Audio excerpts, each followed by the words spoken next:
Olá, vamos mergulhar nos resultados do Fundo Imobiliário HBT11. Nesta análise, a gente vai decifrar o desempenho de outubro de 2025, entender a estratégia por trás dos números e, claro, olhar para o que vem por aí. E vamos começar com a informação que todo cotista espera. Em outubro, a distribuição foi de 95 centavos por cota. Mas o que esse número significa na prática? Bom, ele se traduz nisso aqui, uma rentabilidade anualizada de quase 17% só com base no resultado desse mês. É um número bem expressivo e que com certeza chama atenção. Para a gente entender de onde vieram esses resultados, nosso roteiro vai ser o seguinte. Primeiro, os destaques do mês. Depois, a gente olha para o cenário econômico. Aí, mergulhamos na carteira do fundo, ouvimos o que o gestor tem a dizer e, por último, um recado super importante para todo mundo que é cotista. Vamos lá, então. Começando pelos números que contam a história de outubro de 2025. Essa tabela aqui dá um belo resumo da performance. O yield anualizado de quase 17% já é ótimo, mas olha só esse gross up, 20,18%. Isso seria o rendimento bruto, sem o benefício fiscal, o que mostra como o fundo é competitivo.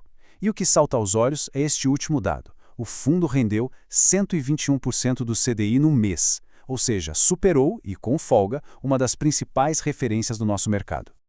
Certo, mas esses números não aparecem do nada, né? Para entender por que o fundo performou assim, a gente precisa dar um passo atrás e analisar o contexto econômico em que ele está inserido.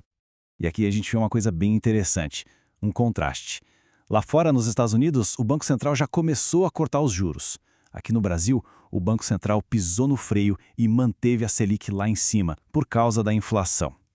Esse cenário de dois mundos cria um ambiente bem desafiador, mas também abre oportunidades para ativos que se protegem da inflação, que é o caso de boa parte da carteira do ABT11. E falando em carteira, diante desse cenário todo, como é que o gestor está posicionando o fundo? Vamos dar uma olhada agora em como os ativos estão distribuídos. Bom, não tem muito segredo aqui, né? A espinha dorsal da estratégia fica bem clara.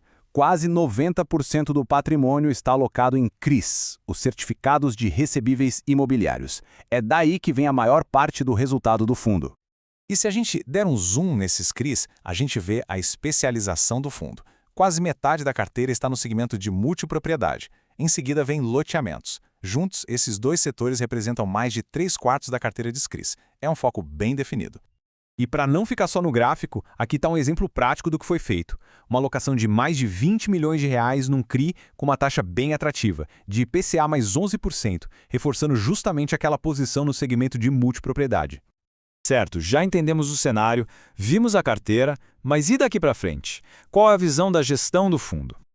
A mensagem aqui é de confiança e consistência.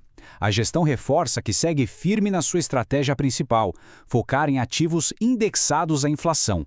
Num país como o Brasil, com histórico de inflação e juros altos, essa estratégia faz todo sentido para buscar proteção e bons resultados no longo prazo. E agora, pessoal, a gente chega num ponto que precisa de atenção máxima, especialmente de quem já investe no fundo. Tem uma mudança importante sendo proposta e ela depende da participação dos cotistas. Basicamente, está rolando uma votação para aprovar a troca da empresa que administra o fundo.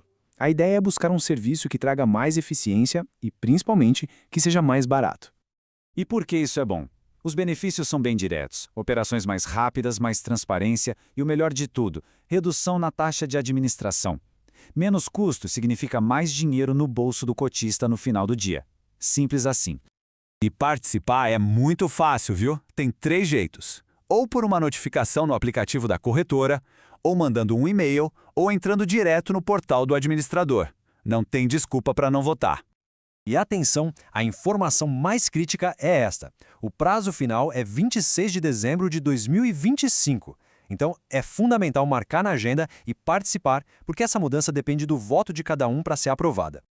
Para fechar essa análise de outubro, deixo uma grande pergunta no ar. Com esse cenário de juros mudando e uma carteira tão focada em inflação, será que a estratégia do HBRT11 está bem calibrada para o que vem por aí em 2026? Fica aí a reflexão. Muito obrigado pela companhia